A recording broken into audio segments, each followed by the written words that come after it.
여러분, 어둠이 짙을수록 별빛은 더욱 빛나죠. 삶의 위기요, 시대적인 위기일수록 믿음의 사람들의 그 빛은 더욱 빛나는 법입니다. 그래서 여러분, 정말 여러분의 믿음에 대해서 주변 사람과 비교하지 마시고요, 주변 사람의 그런 삶의 패턴에 대해서 기웃거리지 마시고, 하나님께서 여러분을 향한 계획과 하나님께서 여러분을 향한 그 마음과 그 뜻이 무엇인지 분명히 바라보시기 바랍니다. 할렐루야. 그래서 여러분을 향한 주님의 계획이 각 사람 가운데 매일마다 임하실 줄 믿습니다.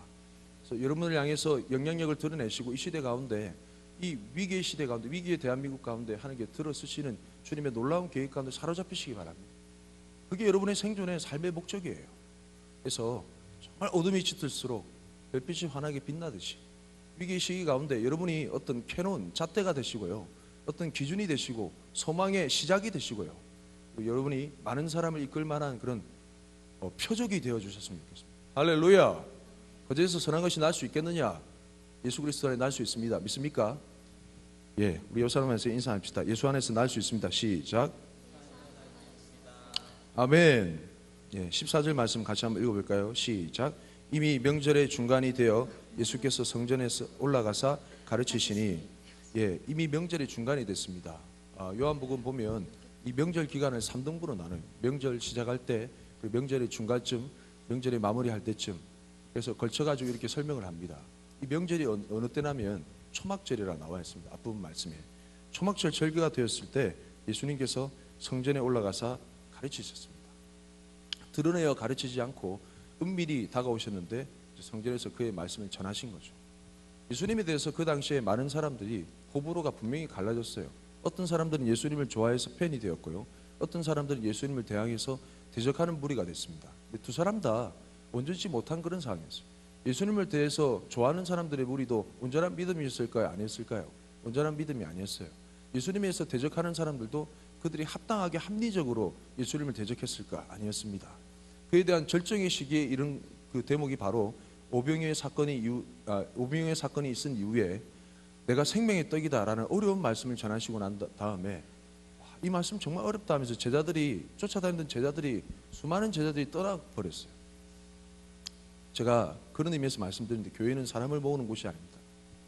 교회는 수많은 군중들을 모으는 곳이 아니라 어떤 곳이에요?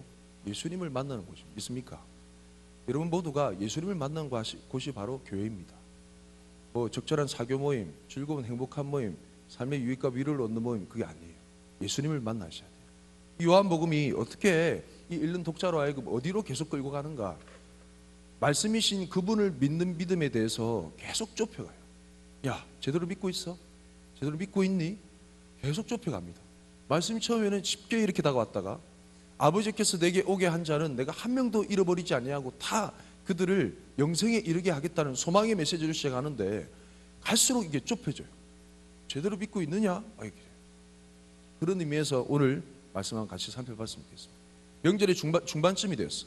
초막절이 중반쯤이 되어가지고 성전에 올라가서 예수님 말씀을 가르쳤습니다.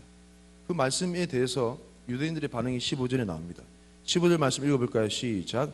유대인들이 놀랍게 여겨 이르되 이 사람은 배우지 아니하였거늘 어떻게 그를 아느냐. 예, 유대인들은 예수님을 대적했던 무리들입니다. 놀랍게 여겼습니다. 깜짝 놀란 거죠. 그러면서 이 사람은 이렇게 얘기하는데, 이 사람이라는 이 표현이 번역에는 이렇게 무난하게 돼 있는데 비아냥거리는 비속어적인 표현입니다. 이 친구 배운 것도 없는데 이거 봐라 제법인데, 뭐 이런 비아냥거리는 그런 표현입니다. 경멸적인 걸 어투죠. 배우지 아니하였거늘. 그 당시 배운다는 의미는요, 권위 있는 가르침을 가진 그런 랍비들, 그 랍비들 권위 아래에서 어떤 구체적인 그런 율법과 학문을 배운다는 것을 의미합니다. 누구의 스승의 제자가 된다는 거죠. 사도 바울 기억납니까?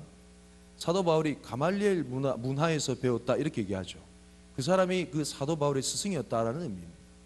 그 당시에는 배웠다라는 말은 어떤 정확한 스승, 잘 풀어주는 스승 밑에서 배운 그런 나름대로의 라이센스, 자격증이 있다는 거예요. 랍비 학교에서 배웠다는. 예수님은 그런 학교를 거쳤을까요? 안 거쳤을까요? 학위가 전혀 없었어요. 학력이 없었죠. 이력이 없었던 거지. 어디 광야에서 나타나가지고 말씀을 가르치는데 그 말씀이 배운 사람하고 같았다 달랐다? 달랐다는 거죠. 뭔가 권위가 있고, 뭔가 생기가 있고, 뭔가 권세가 있고, 사람들의 심령 가운데 역사에서 뭔가 느끼게 하고 생각하게 하고 삶의 전환하고 사고의 방향을 전환하게 하는 그런 영향력이 있었다라는 거죠. 16절 말씀에 보니까 예수님께서 그에 대해서 대답합니다. 그러면서 내 교훈은 누구 것이 아니고, 말씀 한번 보세요. 16절. 내 교훈은 내 것이 아니랍니다. 그리고 누구의 것이라고요? 나를 보내신 이의 것. 그 누구 겁니까? 하나님의 것입니다. 자, 여기서 두 가지를 나눠보겠습니다. 그 당시에는 내 것으로 가르치는 랍비들이 있었어요. 그 랍비와 대조되는 한 명, one man, only Jesus. 한 명 되는 예수 그리스도. 이 사람은 내 것이 아닌 하나님의 것으로 가르치는 사람이었어요. 자, 두 가지를 비교해서 설명하고 있어요. 과연 예수님은 그 당시 수많은 랍비들과 이 세상 사람들과 어떻게 달랐을까에 대한 설명이 나와요. 자, 17절 말씀 읽어볼까요? 사람이 하나님의 뜻을 행하려 하면 이 교훈이 하나님께로부터 왔는지 내가 스스로 말함인지 알리라. 이 말은 하나님의 뜻을 행하려 하면 교훈이 하나님께로부터 왔는지 내가 스스로 말함인지 분별하게 되면 이 사람이 과연 하나님의 뜻을 행하는지 아닌지 안다는 거죠. 자, 이 두 사람의 특징 계속해서 좁혀가죠. 나의 교훈을 말하는 자, 하나님의 뜻을 말하는 자, 나의 것을 말하는 자, 하나님께서 가르쳐주신 교훈을 말하는 자. 맞죠? 자, 18절 말씀해 보니까 스스로 말하는 자의 특징이 뭘까요? 스스로 말하는 자의 특징은 자기 영광을 구하는 자들. 자, 자기 영광만 구하는 자, 그게 나의 것을 얘기하고 스스로 말하는 자들입니다. 이 사람들은요, 칭찬과 인정을 되게 바랍니다. 사람들의 반응에 대해서 예민해요. 그렇죠? 다른 사람들이 칭찬을 해주면 되게 좋아합니다. 다른 사람들이 호응이 없으면 되게 힘들어요. 이게 바로 자신의 영광을 구하는 자들의 특징입니다. 다른 사람이 나에 대해 칭찬해주면 그 사람에 대해서 정말 잘해줘요. 칭찬 안 해주고 호응을 안 해주잖아요. 국물도 없어요. 눈길도 주지 않습니다. 이게 자기 영광을 구하는 자들의 특징입니다. 공감이 되십니까? 이 사람들은 사람에 대한 눈길과 그런 호응에 대해서 되게 두려워 떱니다. 되게 좋아라 해요. 좋아라는 반면에 그게 없으면 힘들어하죠. 어려워해요. 그래서 이런 사람들은 유유상종인데 이런 사람들끼리 만납니다. 왜냐하면 자기들끼리 상을 주고받기 때문에. 아, 너 이거 잘한다. 오, 괜찮네. 오, 멋있어. 다른 사람도 덩달아 상을 주고받는 거죠. 오, 너 정말 대단해. 1인자야. 아, 무슨 소리야. 너가 1인자지. 사실은 그 속의 의미에, 그 속의 이면에 내가 1인자야 라는 그런 생각을 다 가지고 있으면서 그렇게 사는 거죠. 상을 주고받는 사람들이에요. 이게 자기 영광을 구하는 사람의 특징입니다. 반대는 뭐라고 했어요? 하나님의 영광을 구하는 자들입니다. 하나님의 영광을 구하는 자들은 예수님의 삶이 그랬어요. 예수님의 삶은 예수님께서 가는 곳마다 사람들이 수군거렸습니다. 저 사람 도대체 뭐야? 귀신 들렸나? 이렇게 했어요. 예수님이 가는 곳마다 예수님의 형제가 예수님에 대해서 믿지 않는 말을 함부로 내뱉었습니다. 예수님의 형제조차 인정하지 않았죠. 수군거리고 비난하고 모욕하고 협박하고 죽이려고 해도 이 하나님의 영광을 구하는 자들은 전혀 흔들리지 않습니다. 왜냐하면 그분의 인정만 있으면 되거든요. 할렐루야. 두 사람 불의 차이예요. 다른 사람이 아무리 수군거려도, 아무리 비난해도, 아무리 모욕해도, 심지어 죽이려고 협박을 해도, 돌멩이를 던져가지고 얼굴이 터져나가도 조상들끼리 나누면 만한데 그런 일화도 있더라고요. 돌멩이를 던져가지고, 저는 그런 경험 없어요. 예수쟁이라고 침뱉음 당한 적은 있었어요. 중학교 때 학원 승합차, 봉고차 이렇게 타고 이렇게 너 교회 다니냐? 끌렁끌렁하는 애가 있었어요. 교회 다닌다. 예수쟁이라 막 놀리더라고. 제가 이제 저희 집 앞에 이제 내려야 될 차례 때 제가 내리는데 기분 나쁘다고 가르침을 막 모아가지고 팍 뱉어버리더라고요. 정확하게 곱슬머리인 제 머리에 안착이 되고 막 엉켰어요. 집에 가서 머리를 감는데 서로 눈물이 흐르더라고요. 그런 추억은 있는데 뭐 돌에 맞아본 경험 없는데요. 돌에 맞아서 얼굴이 터졌다 하더라고요. 그런 일이 있어도 전혀 흔들리지 않습니다. 왜냐하면 그분만 인정하면 오케이이기 때문에. 할렐루야. 그 대표적인 인물이 예수님이셨습니다. 하나님의 인정만으로 만족이 되는 삶이죠. 모든 상황을 참고 기다릴 줄 압니다. 왜냐하면 하나님을 신뢰하기 때문에. 이런 모든 상황을 하나님이 보고 계신다는 신뢰가 있기 때문에. 인기에 편승하지 않습니다. 그분이 아시기 때문에. 호응에 좌우되지도 않아요. 호응에 자기 마음이 왔다 갔다 위아래로 내려갔다 업다운이 되지 않습니다. 왜냐하면 하나님만이 나에 대한 유일한 평가자이시기 때문에. 할렐루야. 이게 자기 영광을 구하는 자와 하나님의 영광을 구하는 자의 차이점입니다. 그러면 어떻게 된다는 거죠? 자기 영광을 구하는 자들이 그 당시에 랍비들이었다는 거죠. 그렇죠? 자기의 교훈을 얘기하고, 하나님의 영광을 구하는 자 대표적인 인물은 누구였다는 거죠? 예수님이라. 예수님이 그런 부분에서 본질적으로 다르다는 겁니다. 이런 얘기들이 예수님의 입술을 통해 가지고 예수님을 믿는다라고 착각하는 유대인들 가운데 전해지니까 너무 불편하고 힘들어요. 지금과 같은 비슷한 상황이에요. 각자 더러는 개인적인 마음에 이렇게 소용돌이가 쳐지고 여러분 마음 가운데 힘든 마음들이 일어날 수도 있을 거예요. 여러분, 말씀이 약이 되어 여러분 가운데 여러분 심령을 만지고 있다고 생각합시다. 할렐루야. 그걸 순종함으로 받아들이면 여러분 심령이 정화될 줄 믿습니다. 할렐루야. 우리가 얼마만큼 자기 영광을 구하는 자들이냐? 근본적으로 그렇다 이 말이에요. 근본적으로 그렇습니다. 우리는 근본적으로 자기 영광을 구하는 자들이에요. 다른 사람이 인정해줘야 살아나는 그런 사람들입니다. 인정 욕구가 있어요. 어느 정도의 인정 욕구가 있는데 자기 자신을 높이고자 하는 죄악되는 그런 속성으로의 인정 욕구가 있다는 거죠. 그런 것으로 인해 관계를 유지합니다. 그런 것으로 인해 편을 가르죠. 그런 것으로 인해 당을 짓습니다. 그런 것으로 인해 세력을 만들죠. 나의 편이 되는 자들 가운데 철저히 결탁하고 나의 편이 되지 않는 가운데 철저히 편가름을 하면서 도와줄까 말까에 대한 권력 다툼, 밀당을 얘기하죠. 와, 정말 무서워요. 이게 우리 현실입니다. 지금 우리 가운데도 일어나고 있어요. 예수님께서 그걸 지적하는 거죠. 자, 계속 말씀을 볼까요? 스스로 18절 말씀에 보니까 스스로 말하는 자는 자기 영광만 구하되 보내신 이의 영광을 구하는 자는 참되니 그 속에 불의가 없느니라.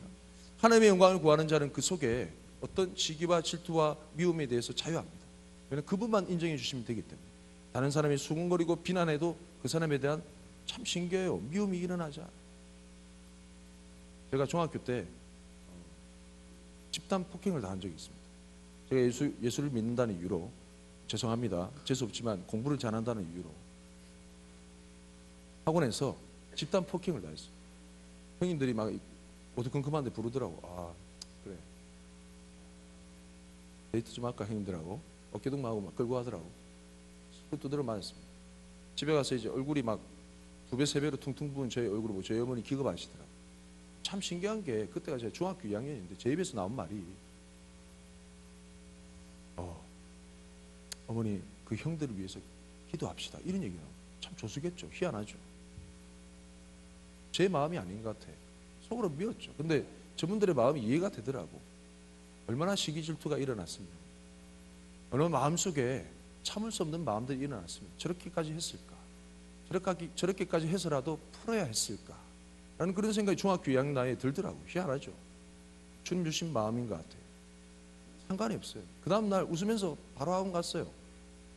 나를 통해 가지고 더 놀라시더라고요. 피하더라고. 그래? 뭐 이러면서 피하더라고. 더러는 형님들이 다른 학원으로 옮겼어요. 희한하죠. 누가 승리한 겁니까? I'm win. 어쨌든 버티는 자가 이기는 거죠. 주님 주신 마음이 있다는 거예요. 전혀 상관하지 않아요. 미운 마음이 전혀 들지 않아요. 그 속에 불의가 없는 거죠. 왜냐하면 이 사람의 목적은 오직 하나님의 영광이기 때문에. 할렐루야. 그걸 얘기하는 겁니다. 19절, 그 넘어가기 전에 하나님의 영광을 구하는 자, 자기 영광을 구하는 자, 하나님의 것으로 말하는 자, 자기 것으로 말하는 자, 두 사이는 분명한 차이가 있습니다. 이것 부분에서도 여러분 좀 쉽지 않을 거예요. 근데 분명한 삶의 차이점이 있습니다. 자기 것으로 사는 사람은 정말 금방 고갈이 되고 끊임없이 자기 것을 추구하고 배우지 않으면 나올 구멍이 없다 이렇게 생각해서 끊임없이 바쁘고 부단한 노력을 하고 정말 어떤 하나님과의 친밀한 교제보다는 그런 부단한 노력이 더욱 주가 되는 그런 삶의 그런 모습들입니다. 제가 저희 가정에 의해서 죄송합니다. 하나님의 것을 말하고 하나님의 영광을 구하는 사람의 그런 삶은 좀 뭔가 차원이 다릅니다. 제 아내가 반주를 하죠. 알죠? 제 아내가 피아노 반주를 합니다. 참 놀라운 게 악보를 볼 줄 몰라요. 피아노를 어떻게 배웠냐면 조명을 다 끄고 어두운 홀 가운데서 피아노를 치면서 배웠기 때문에. 어떻게 피아노를 치느냐? 주님께서 기름 부으신 거예요. 설명할 길이 없어요. 찬송가 반주 할 줄 안다고 막 시키는데 절대 잘 못 칩니다. 신기하죠? 제 얘기해서 죄송합니다. 저는 그 화성학을 배운 적이 없습니다. 그냥 찬양 인도만을 주님의 영광을 위해서 감당했을 뿐이에요. 제가 작곡을 합니다. 엔지순회 때 지은 너는 하나님의 상 하나님이 지으신, 예, 제가 작곡했다라고 하기가 참 부끄럽고, 제가 죄송합니다. 이게 핑계가 아니라 작곡을 잘 안 하는 이유가 있어요. 그 외에도 동포를 향한 노래란 북한 선교에 대한 노래, 뭐 저만 아는 타이틀 1집 빚진 자 빚을 많이 져가지고 반지하에서만 활동하네, 미안합니다. 빚진 자라는 노래, 뭐 그런 노래가 있어요. 이게 곡들이 있는데 작곡을 안 한 이유가 제 이름을 쓰기가 좀 그래요. 왜냐면 주님 주신 부분이라서. 마커스 워십이 심정호 간사 아시죠? 감사함으로 찬양 알죠? 정말 유명한 곡이잖아요. 그 곡을 단 15분 만에 써내려갔대요. 가사랑 곡을. 주님 주신 것이라고 분명히 고백하더라고요. 저도 마찬가지예요. 동포를 향한 노래 이것 같은 경우에는 북한 선교를 위한 기도 제목으로 기도하는 중에 가사가 곡을 그냥 받아버렸어요. 설명할 길이 없어요. 제가 뭐 화성을 쓰고 음을 그리고 이럴 실력이 안 돼요. 그런 짬밥이 안 돼요. 주님께 주시는 거죠. 너는 하나님의 형상도 마찬가지예요. 지금 우리가 부르는 축복성, 주가 지으신 이 좋은 날, 물론 가사는 안수진 자매가 좀 도와줬지만은 그 악상이라는 그 흐름에 대해서는 주님께 주신 거예요. 달리 설명할 길이 없다니까. 하나님께서 주시는 거예요. 하나님의 것으로 사역하는 거예요. 하나님 것으로 하나님이 공급해 주시는 능력으로 섬기는 거죠. 뭐 달리 설명할 길이 없어요. 제 것이 아니에요. 그렇기 때문에 마음껏 즐겁게 힘들이지 않고 섬길 수 있다고 생각합니다. 할렐루야. 분명히 그런 사람들 많습니다. 하나님의 기름 부으심으로, 주님의 능력으로, 세상이 설명할 수 없는 하나님의 능력으로 세상 지역 가운데, 세상 분야 가운데 그 사역을 감당하는 수많은 사람들이 있어요. 여러분, 하나님의 것으로 삶을 살아가신 여러분 삶이 되시길 축복합니다. 세상의 것과 비교할 수 없는 주님의 지혜로 여러분의 삶의 영역 가운데 하나님의 영광을 드리는 여러분 되시길 축복합니다. 그런 삶이 있다는 거죠. 수많은 사람들, 수많은 정인들이 그것을 증명하고 있습니다. 여러분, 사람의 것을 세상 가운데 속한 다른 사람과 똑같이 비교 가능한 그런 사람의 것으로 승부하지 마시고 하나님의 것을 구하여서 지긋하게 매달려서 노력이 없었다는 거 아니에요. 밤새도록 콘티 짜면서 주님 앞에 기도하며 물었어요. 정말 밤을 샜어요. 정말 주님의 그 마음을 알기 밤을 샜어. 밤새도록 찬양 들으면서 주님 앞에 그 찬양을 묵상했어요. 노력을 안 했다는 게 아닙니다. 아무것도 없으니까, 배운 게 없으니까 처절한 마음으로 주님 앞에 매달렸어요. 주님, 저에게 좀 주십시오. 레슨 받을 돈이 없어요. 그 배울 기회도 시간도 없어요. 하나님이 주셔야 감당할 수 있습니다. 제 아내도 마찬가지였다. 처음에 반주를 배웠어요. 어느 순간 반주 스타일이 완전 달라졌어요. 하나님이 그 반주, 건반을 반주하는 그 손길을 터치하셨다라고 이렇게 얘기하고, 제 아내가 설명할 수 있는 길이 없습니다. 이런 하나님의 능력으로 살아가신 여러분 되시길 축복합니다. 할렐루야. 자, 계속 살펴볼까요? 19절 말씀 읽어볼까요? 시작. 모세가 너희에게 율법을 주지 아니하였느냐? 너희 중에 율법을 지키는 자가 없도다. 너희가 어찌하여 나를 죽이려 하느냐? 이 말은 모세오경이 대표적인 율법의 말씀을 유대인들에게 줬습니다. 그렇죠? 율법을 줬는데 그 율법을 지켜 행한다는 것은 이 말씀이신 예수님을 믿을 수밖에 없는 그런 사람입니다. 근데 예수님을 죽이려 하니까 유대인들이 말씀이신 그분을 죽이려고 하니까 율법을 어긴 것과 똑같은 거죠. 예수님의 말씀은 1.1획도 논리 정연하지 않은 게 없습니다. 정확한 거죠. 그들의 현실을 지적하는 거예요. 이런 말이, 이게 얼마나 충격적인 말이냐면 유대인들의 자존심은 모세를 정말 그들의 영적인 아비, 지도자라고 인정하고요, 모세를 믿었습니다. 그리고 율법의 말씀을 1.1획이라도 어기지 않으려고 애를 썼던, 율법의 말씀을 지키려고 애를 썼던 대표적인 민족이 유대인이었어요. 근데 지금 뭐라고 얘기하는 거예요? 너희들은 율법을 지키는 자가 하나도 없네, 이 말이에요. 이 말은 교회 안에 앉아 계신 여러분을 두고 예수님이 여기 가운데 오셔가지고, 야, 교회 다닌답시고 이렇게 와 앉아 있는데 말씀을 지켜 행하는 자 청년들이 하나도 없네, 이 말이에요. 충격이 되죠. 뭐 아니 병방 안 합니까? 그런 말입니다. 내가 아브라함의 자손이라고 자부하는 그 유대인들이 즐비한 명절 가운데 지금 중간 절정이잖아요. 수많은 사람들이 다 모여 앉아있어. 성전에 말씀 들으려고, 말씀을 지킨다고 자부하는 사람들이 다 앉아있는데 예수 믿는 사람, 제대로 된 사람이 하나도 없네, 이 말이에요. 감이 오세요?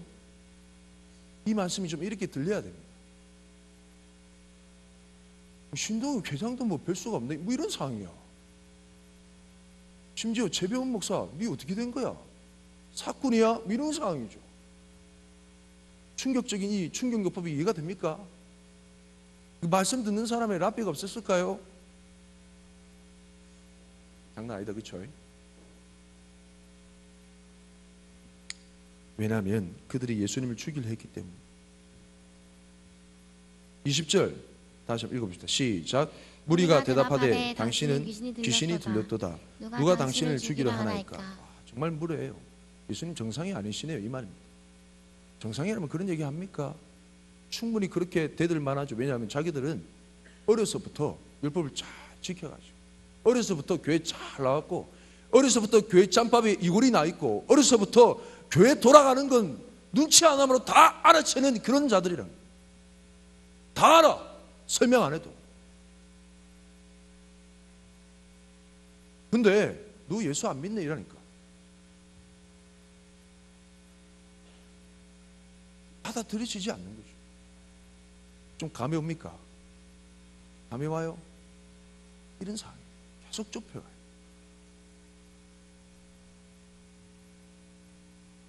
예수님께서도 대답하십니다. 21절 시작. 예수께서 대답하여 이르시되 내가 한 가지 일을 행하매 너희가 다 이로 말미암아 이상히 여기는도다. 이 한 가지 일이 뭐냐면 우리가 앞부분에 살펴봤던 38년 된 병자를 고친 일입니다. 38년 된 병자를 고친 일. 이 일로 인해 가지고 유대인들 마음속에 자꾸 분란이 일어났어요.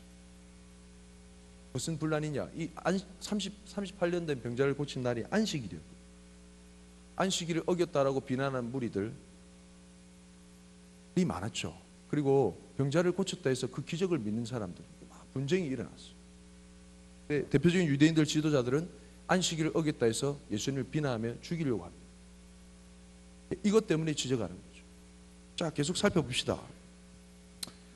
이러면서 이 부분을 얘기하는 이유가 그들이 왜 율법을 어겼다라고 얘기하는지에 대한 증명이 되는 부분이기 때문에 얘기합니다. 그래서 21절 말씀에 한 가지 일, 38년 된 병자를 고친 일로 말미암아 이상히 여긴다는 거예요. 이상하게 여긴다는 거죠. 그래서 20절 말씀에 보면 모세가 너희에게 할례를 행했습니다. 사실은 아브라함 때부터 시작된 거죠. 그래서 가로에 보면 그러나 할례는 모세에게 난 것이 아니라 조상 아브라함 때부터 시작된 겁니다.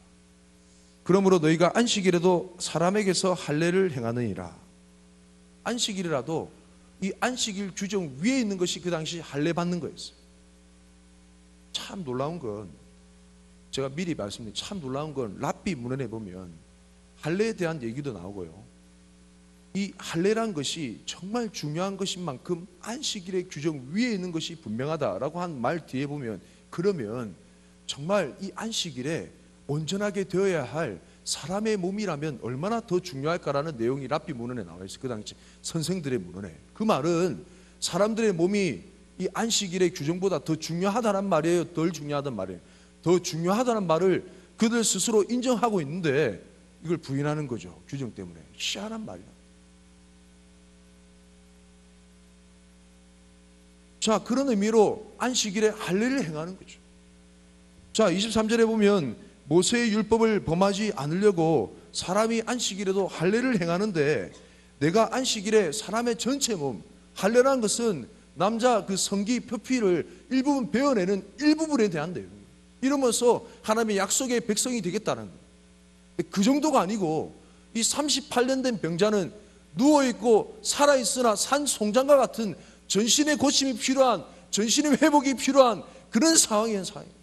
그런 38년 된 병자의 모든 머리부터 발끝까지 그 영혼까지도 생각하셔서 온전히 고치신 그 예수님의 행동이 뭐가 잘못됐나 이 말이죠.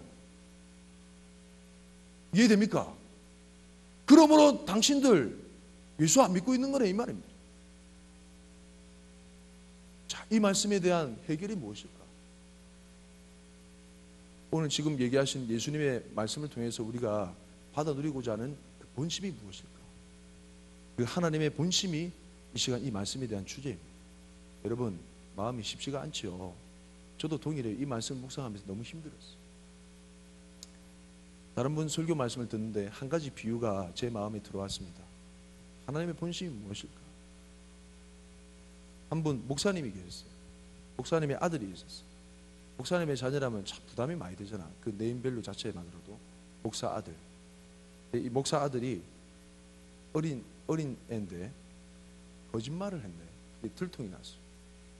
목사 아버지가 열 받겠어요, 안 받겠어요? 내 아들 주아가 커가지고 아장아장 막 다니면서 자기 의식이 있는 상황 가운데 거짓말을 했어. 내가 열 받을까 안 받을까? 열 받지. 자식이 목사 아들인데 자식이 말이야 거짓말하고. 이게 눈 감아주는데 계속 거짓말하는 거야. 습관화가 돼버렸어. 아버지가 경고했어. 야, 이리 와. 아들을 믿었는데 해도 너무하네. 이번에 또다시 아빠가 경고하는데 또다시 한 번 더 거짓말하면 해초리 100대야. 100대 장난 아니잖아. 이거 맞으면 피가 터지겠는데. 이게 어마어마한 게 그걸 안 때릴 각오로 부모의 마음 알죠? 안 때릴 생각으로 그렇게 경고했어요. 100대 하면 애가 지레 겁을 먹고 이제 거짓말 안 하겠지라고 생각. 거짓말 했을까요? 안 했을까요? 거짓말 했어요. 그것도 들통이 났어. 아빠인 목사님이 100대를 때렸을까 안 때렸을까? 약속을 지켜야 되니까 때렸어. 이만 맞고 난 다음에 억울하다는 듯이 울면서 지방으로 들어가고 난 다음에 그 아버지의 마음이 어땠을까? 나지가 않죠. 너무 마음이 힘들죠. 그래 경고를 했는데도 이 거짓말을 또 하고. 근데 그렇게 때리고 체벌하고 난 뒤에 고쳐졌을까 안 고쳐졌을까? 고쳐지는 거죠. 계속 거짓말을 하는 거죠. 아버지가 너무 마음이 힘들었어요. 하나님 앞에 기도했지. 목사니까. 그래도 아버지니까 기도하니까 하나님 정말 마음이 힘듭니다. 체벌하기도 한계가 있고 이 아들 거짓말하는 것을 좀 고쳤으면 좋겠는데 안타까운 마음이 있습니다. 어떻게 할까요? 근데 하나님께서 그 체벌에 대한 그 마음을 주님께서 누그러뜨리시고 지적을 하시면서 그 방법이 좀 잘못됐다라는 것을 지적하시면서 말씀에 나와 있는 탕자의 비유를 이렇게 떠오르게 하신 거예요. 목사님에게. 흔히 있는 말씀인데 상황에 따라서 적용이 되는 거죠. 탕자의 비유에 나오는 그 아버지처럼 그 아버지의 사랑이 눈앞에 들어온 거죠. 우리 아들이 그 집을 나갔다 들어온 그 탕자와 같이 느껴지기 시작하면서 그 사랑의 마음이 일어나기 시작해요. 그러면서 이벤트를 준비해요. 애가 거짓말하고 그게 발각이 되고 돌아오는 그날 당일날 집에 이제 웰컴 이렇게 막 써놓고 축하 파티를 열어요. 그래서 애가 들어오면 아주 당황스러울 만큼 아버지가 막 얼싸 안아주고 오 마이 선 돌아왔어요 이러면서 막 안아주고 막 환대를 해주는 거죠. 사랑하는 아들. 그걸 하기 시작하는 거죠. 네. 이제 그걸 했는데도 이 자녀가 잘 알까 모를까 그 의미를 잘 몰라요. 아니 봉봉 아빠 왜 이러시지 오늘 뭐 잘못 잡수셨나 뭐 이렇게 생각하는 거죠. 그럼에도 불구하고 계속 그렇게 웰컴하고 사랑하고 환영해주고 그렇게 했더니 이 아들의 마음이 점차 바뀌어가는 부분을 보게 된다. 사랑하는 청년 여러분, 이거 한 가지만 좀 얘기하고 말씀을 마무리할까 합니다. 하나님의 본심이 뭐 어디에 있을까요? 수많은 그 당시 선생들이 사람의 것을 배우면서 사람의 것으로 수많은 사람들의 마음들을 아프게 하며 옥졸라며 힘들게 했어요. 그 대표적인 사건이 예수님께서 한 38년 된 병자의 전신을 온전하게 회복한 그 사건을 두고 안식일 규정을 어겼다 해서 예수님에 대해서 비난하며 죽이기까지 하는 그런 상황으로 계속 이어져 가는 거죠. 그런 상황 가운데 유대인들과 예수님은 계속 끊임없이 대치를 이루고 그 가운데 예수님께서 그들이 도저히 논리적으로 이길 수 없는 분명한 하나님의 말씀을 전하는데 그 하나님의 본심에 대해서 오늘 말씀 가운데 힌트를 주고 계십니다. 오늘 말씀 가운데 나와 있는 하나님의 본심이 무엇일까요? 그것은 온전한 그 사람에 대한 형상의 회복입니다. 우리 삶에는 내가 규정 지어놓은 울타리들이 너무 많이 있어요. 내가 생각해놓은 그런 가르침들의 울타리가 너무 많이 있어요. 저 역시도 있었습니다. 과거에 주일 성수에 대한 부분이 정말 철두철미하게 지켜야 되는 것으로 제 마음에 각인이 되어 있었어요. 여기 학교 교사들 있죠. 옛날 임용고시가 모든 국가고시가 대부분 주일날 있었잖아요. 제 마음속에 들었던 그 마음은 이 학교 교사들, 현직 교사들은 이런 생각을 가졌어요. 이분들은 하나님 앞에 빚을 지고 있다. 어떤 빚을 지고 있느냐? 주일 성수에 대해서 목숨을 걸고 제대로 가르쳐야 될 만한 그런 빚을 지고 있다고 생각했어요. 제가 한 28살 때쯤에 잘 모르는 교회 집사님한테 대놓고 그렇게 도전적으로 얘기했을 때도 버르장머리 없이 그렇게 도전적으로 얘기했을 때도 있었어요. 교사십니까? 아, 예. 처음 봤어요.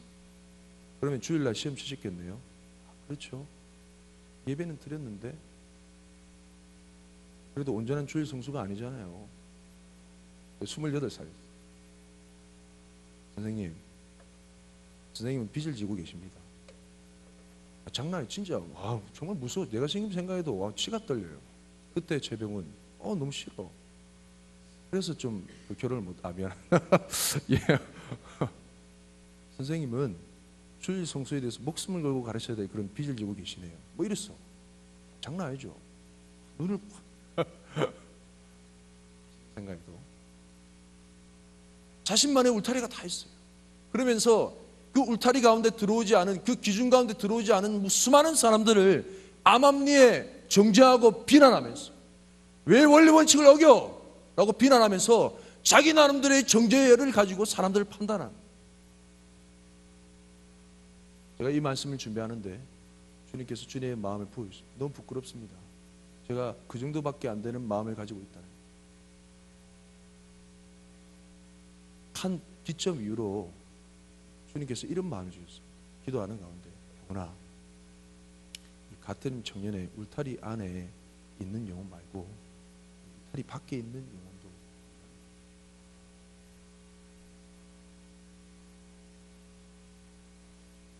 이 안에 들어와서 예배 드리는 사람 말고도 예배 못 드릴 만한 사정이 있는 사람, 예배 못 드릴 만한 사연이 있는 사람, 그러면서 그런 어려운 형편에 있는 사람들을 한두 명씩 보여주기 시작했어요. 지난 워십 나이트 때 제가 얘기했던 김금생이 일이 잘 풀려가지고, 김금생이 누구냐면 하여튼 노숙했던 친구인데 제가 개인적으로 좀 도와줬어요. 물질적으로 도와준 건 아니고 오늘 예배하기 전에 전화하고 왔습니다. 계속 마음이 쓰여가지고 전화를 되게 반갑게 받아주고 목이 메이더라고요. 모르겠습니다. 어떤 마음을 느낄지 모르겠지만 주님께서 저에게 붙여주신 양이, 그러면서 제 마음에 자유함이 임해서 사람을 모으는 것에서부터 자유했어요. 그 영혼을 섬긴 데에서 청년의 회원이 한 명 늘어난 거 아니잖아. 그리고 제 마음에 어떤 마음이 있는지 아세요? 이해하시고 들으세요. 제 말을 듣고 시험에 들지 않은 사람 복이 있습니다. 청년에 굳이 안 나온 사람에 대해서 제 첫 멘트가 이겁니다. 청년에 굳이 안 나와도 됩니다. 왜냐하면 저라는 사람 자체가 청년 담당 목사잖아요. 찾아가면 아이고 청년에 못 나가서 죄송해요. 이게 첫 마디예요. 그 말 하기 전에 제가 먼저 선빵을 때린 거죠. 청년에 나오지 않아도 괜찮습니다. 그냥 그저 당신이 하나님의 소중한 사람이었으면 좋겠습니다. 주님이 주신 마음. 정말 주님과 당신이 친밀했으면 청년에 나오지 않아도 괜찮아요. 하나님께서 당신이 지금 얼마나 사랑하고 계시고 당신을 향한 놀라운 계획을 가지고 계시며 당신을 향해서 그 아들을 주심과 동시에 모든 것을 부어주고 싶어 하시며 대기 중이라는 사실을 당신이 좀 알았으면 좋겠어요. 안 나와도 돼. 나 그거 전하러 왔어.